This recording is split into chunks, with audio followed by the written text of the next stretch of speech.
so much. I actually got no slides because in this industry, by the time you prepare a pitch deck of slides, first of all, you never have time to do it. Second of all, everything changes right away, so you got to update them anyway.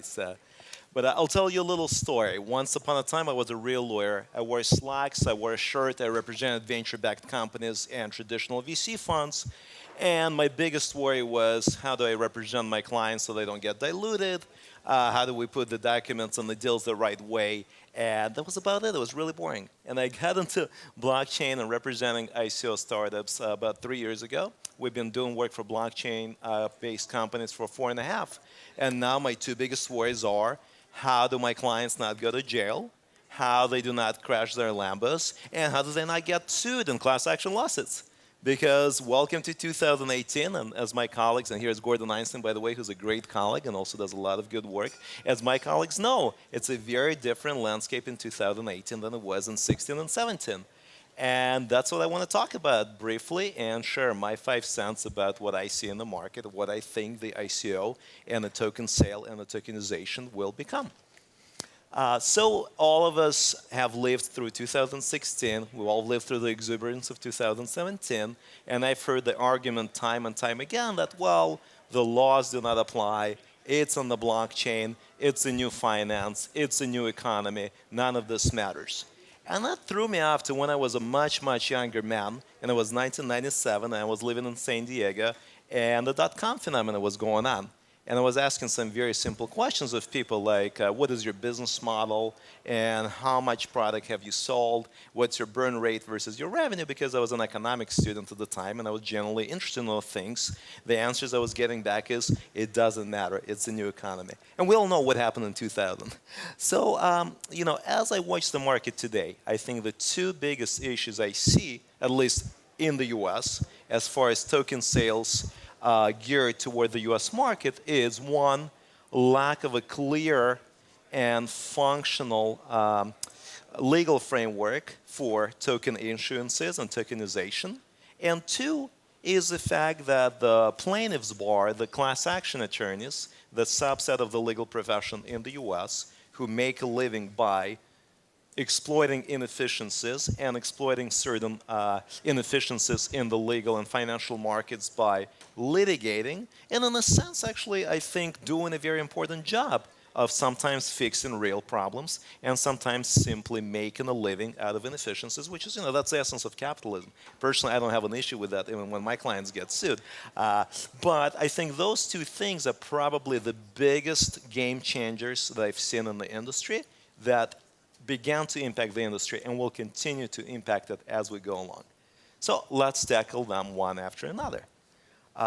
As the first one is the fact that we started 2016 and 2017 when the usual police, the usual two policemen on the market, the two, at least in the US government agencies that are entrusted with protecting investors, really didn't know much about cryptocurrency. I mean, there were a few people probably inside who understood what it is. Some of them were enthusiastic about it, some not so much. But it really wasn't a big concern because it was an isolated thing. It was on the fringes. You had a couple of ICOs in 2015. You had a small uptick in 2016. I believe the overall market cap of all initial coin offerings or token sales in 2016 did not break 300 million. It really wasn't that important. As a result, it wasn't the SEC's biggest problem. Their biggest problem at the time were small broker-dealers in New York trying to get the pension people in Florida to buy yet another scammy stock. That got them excited. Ethereum and Vitalik selling his tokens didn't really get them excited. Fast forward to 2017, where all of a sudden the tidal wave of ICOs, the market grew to over $4 billion in market cap. That's just the token sale that actively targeted and raised funds from US-based investors. All of a sudden, it became a very different story because the folks at the SEC said, wow, there's this new digital thing, and the people who sell those digital assets, some of them are frankly convinced that they're operating outside of their legal regime. A big subset of them are committing fraud, And an even bigger subset of them means well and trying to do the right things, but they completely lost because they don't understand how to do it. And the technology and the way those things are done are being driven by the market, which is way ahead of the state of the regulations. And that's when the cryptocurrency working group and the enforcement division in the SEC was born. It started out by one person, then two, then three. Last I checked and talked to some colleagues working at the SEC, it was over 40 people, and it's growing. They're hiring, and they got a waiting list of people genuinely interested in crypto and interested in policing all of you. And that's what they're doing because it's their job. So I'm sure a lot of you have been up to speed with some of the releases and the private letter rulings and the circulars that the SEC has been putting out, and the SEC chairman, Mr. Clayton, has always been very vocal. And my personal feeling of what we're looking at is that the presumption is that anyone selling a token in the US most likely is selling a security. And it's a very, very tough, in my opinion, it's a very, very tough hurdle to overcome and show that you're actually selling a digital good very similar to a downloadable song or very similar to any other type of a digital asset. The reason why, because one of the biggest things that I think come into play time and time again, and we've seen it in our practice, both proactively when we structure deals and reactively when we're brought in, sometimes just us, sometimes we co-counsel with some of the larger firms in the US to defend companies in SEC enforcement actions. And what we see, one of the biggest issues is, what is your token at the time when you sold it? Can I buy your token and then use it and actually get a product or a service or get some real utility out of it? And the platform is up and running. And the same, like when I buy music on iTunes, I don't buy the right to listen to a song in 12 months when the composers come up with a song and the musicians record it and the coders code the website and then they all deliver it to me and the hardware people build the digital device that I listen to it. No, I press a button and I listen to the song. As we all know, in the blockchain world, that's very different, right, from reality. There are very few projects I could name, and I would probably not even run out of fingers on my two hands to name projects where you could buy a token today and use it.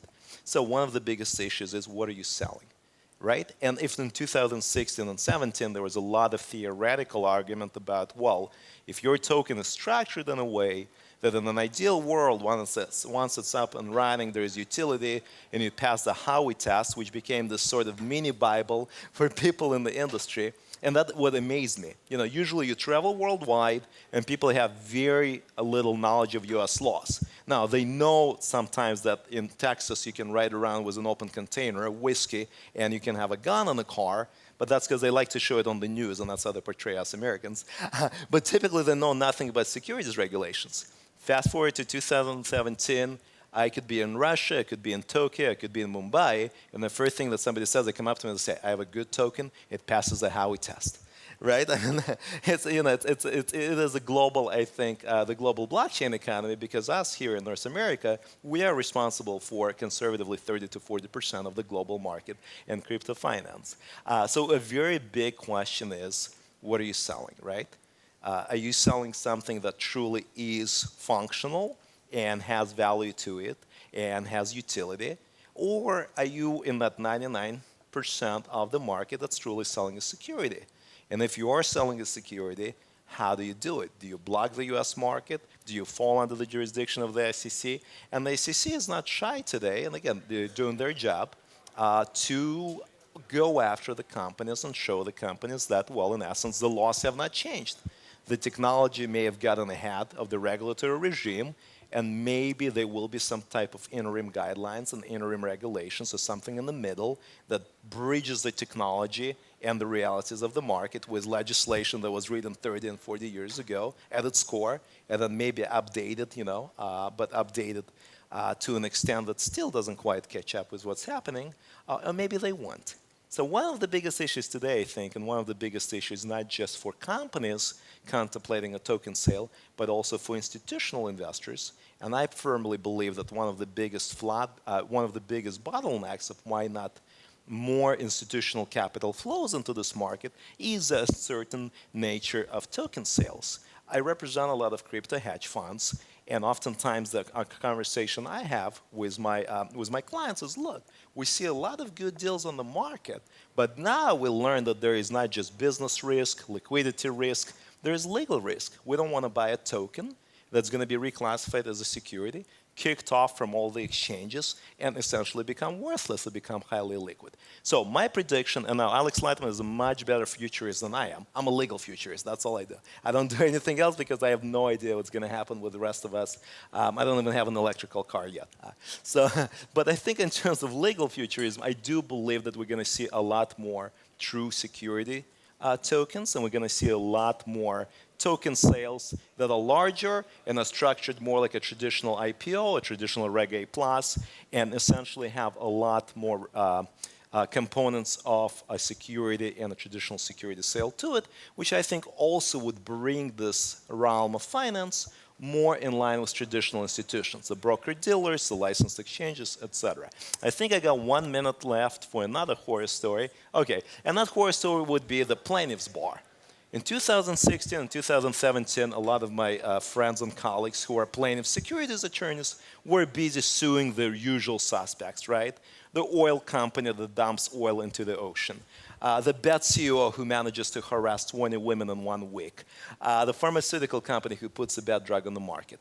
The same firms and the same people are now extremely interested in crypto, not just for personal investments, but for litigation.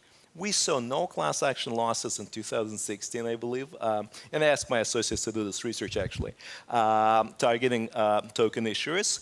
We saw maybe 2 or 3 in 2017. We actually have close to 50 now in 2018, and we're just in February. So another big issue that a lot of the companies targeting North American market, where class actions are just the cost of doing business, are facing is disgruntled token holders and plaintiff's bar, who is happy to go after the token companies. So why am I sharing all of this with you? And I know it's not a very optimistic keynote, but I think the reason I wanted to share those 2 things, because I'm going to summarize of what I think what I think the future brings for token sales. I think we're going to see a lot more token sales that on one hand are structured as securities with the traditional protections and compliances that were used for years in securities issuances. I think we're going to have a lot more control over the use of funds and how money is spent, and the use of escrow and the use of independent directors and oversights and auditors, and again, mechanisms that are supposed to protect the retail investor. And I think we're going to see a lot more class action litigation in this space and some large settlements. No time for questions, right? All right, cool. Thank you.